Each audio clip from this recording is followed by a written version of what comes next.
చాలామంది గురువులు ఉన్నారు, సంప్రదాయ సిద్ధంగా అధ్యయనం చేసి వచ్చిన గురువులు ఉన్నారు. కొంతమంది వాళ్ళపాటి వాళ్ళు పుస్తకాలు చదువుకొని గురువులుగా చలామణి అవుతున్న వాళ్ళు ఉన్నారు. ముఖ్యంగా ఈ టీవీలలో, యూట్యూబ్లో వాటిల్లో ఈ చాలామంది మంత్రోపదేశాలు చేసేస్తున్నారు, యంత్రాలు ఇచ్చేస్తున్నారు, ఉపదేశాలు అవన్నీ చేసేస్తున్నారు. కొన్ని మంత్రాలు సర్వజన స్వీకార యోగ్యంగా ఉంటాయి, కొన్ని మంత్రాలు మాత్రం ఉపదేశంతో మాత్రమే తీసుకోవాలి. ఇప్పుడు జగద్గురువులే చాలామందికి ఉపదేశాలు చేస్తున్నారు. కాబట్టి మామూలుగా సామాన్యులకి విన్నప్పుడు ఏది స్వీకారయోగ్యమైన మంత్రము, ఏ మంత్రం ఉపదేశము ప్రత్యేకంగా కావాలి అనే వివేకము ఎలా తెలుసుకోవడం జనాలకి? అంటే మంత్రాల స్వభావాల్లో తేడాలు ఉంటాయి, పదాల్లో తేడాలు అంటే ఇక్కడ మంత్రములు ఉన్నాయి, ఉపాసన చేయడానికి చాలా మంత్రాలు ఉన్నాయి. అదేవిధంగా మన శాస్త్రముల్లో భగవంతుడి యొక్క నామములు ఉన్నాయి. ఆ నామములనే మంత్రాలుగా పరిగణించడం అనేటటువంటి పద్ధతి కూడా ఉంది. ఆ నామాన్నే మంత్రంగా భావించడం. ఎందుకంటే మంత్రము అనేటటువంటిది ఏమిటి?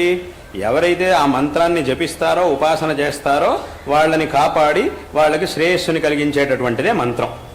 కాబట్టి ఇటువంటి ఈ యౌగికమైనటువంటి అర్థాన్ని తీసుకొని ఈ మంత్రం అనేటటువంటి పదాన్ని నామముల్లో భగవన్ నామాన్ని కూడా ప్రయోగించేటటువంటి పద్ధతి అనేది ఉన్నది.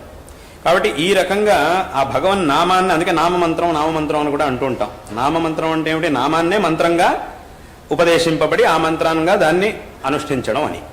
కాబట్టి ఈ మహామంత్రాలు, మంత్రశాస్త్రంలో చెప్పినటువంటి విశేషమైన మంత్రాలు అవన్నీ కూడా ఏవైతే ఉన్నాయో, ఇప్పుడు పంచాక్షరి గాయత్రి, పంచాక్షరి అష్టాక్షరి, శ్రీ విద్య మొదలైనటువంటి రకరకాల మంత్ర జపాలన్నీ, బాలామంత్రం ఇత్యాది మంత్రాలన్నీ కూడా ఉన్నాయి.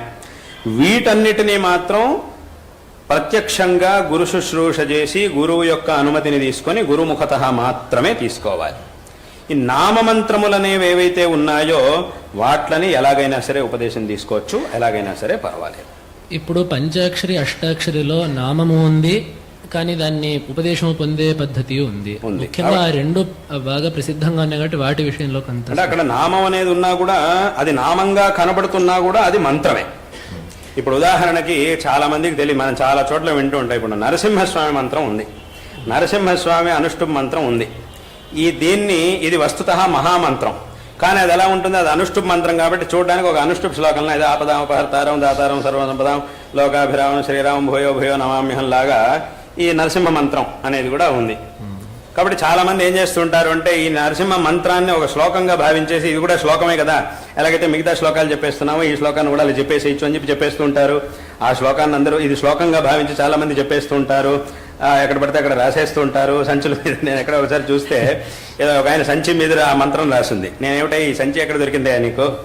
దీని మీద ఈ మంత్రం, ఇది మహామంత్రం, అది ఊరికే తీసుకునే మంత్రం కాదు, ఇలాంటి మంత్రాలతో ఆటలాడకూడదు, ఇదేమిటి సంచి మీద ఉందేమిటి?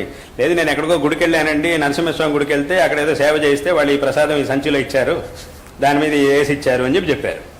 అంటే ఇదంతా ఎందుకు జరుగుతుంది? వాళ్ళకి అది మంత్రం అనేటటువంటి జ్ఞానం లేక చూడడానికి అలా కనబడుతోంది అని చెప్పి ఇది కూడా శ్లోకమే కదా, మిగతా శ్లోకాల్లాగా ఇది కూడా శ్లోకమే కదా అని భావించేసి అలా చేస్తూ ఉంటారు. కానీ వాస్తవంగా అది మహామంత్రం, అది అనుష్ఠుభ మంత్రరాజ మహామంత్రం అని దాని గురించి చెప్తాం. కాబట్టి అదొక మంత్రరాజం, అంటే మంత్రాల్లోనూ ఇంకా ఉత్కృష్టమైనటువంటి మంత్రం అది.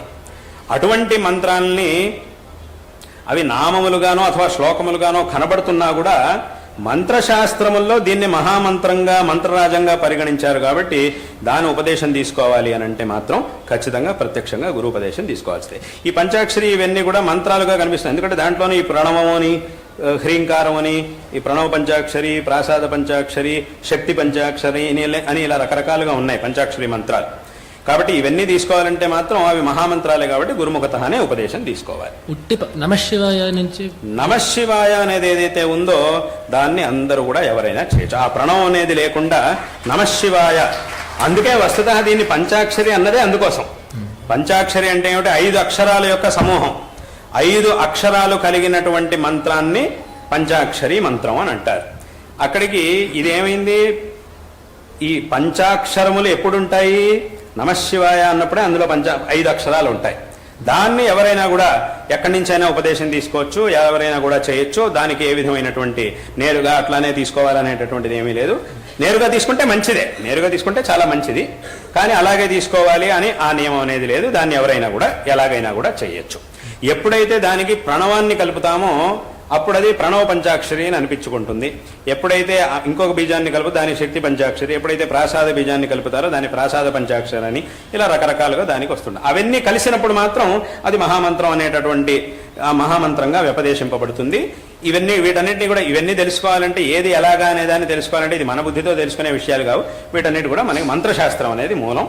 వీటన్నింటినీ కూడా ఆ మంత్రశాస్త్రములు మనకి విశేషంగా చెబుతూ ఉన్నాయి. కాబట్టి ఆ మంత్రశాస్త్రముల ద్వారా ఏది మహామంత్రం, ఏది మంత్రరాజం, ఏది నామమంత్రం, దేన్ని ఎలా తీసుకోవాలి ఇత్యాది విషయాలన్నింటినీ కూడా ఆ రకంగా తెలుసుకొని వాటిని చేయాలి. కాబట్టి ఇప్పుడు నమశివాయ అథవా ఈ నమశంకరాయ అనేటటువంటి మంత్రం నేను చాలా మందికి అన్ని చోట్ల ఇస్తూ ఉంటాను. నమశంకరాయ దాన్ని ఎవరైనా చక్కగా హాయిగా జపం చేయొచ్చు. దానికి విశేషమైనటువంటి ఫలితాన్ని కూడా చెప్పారు.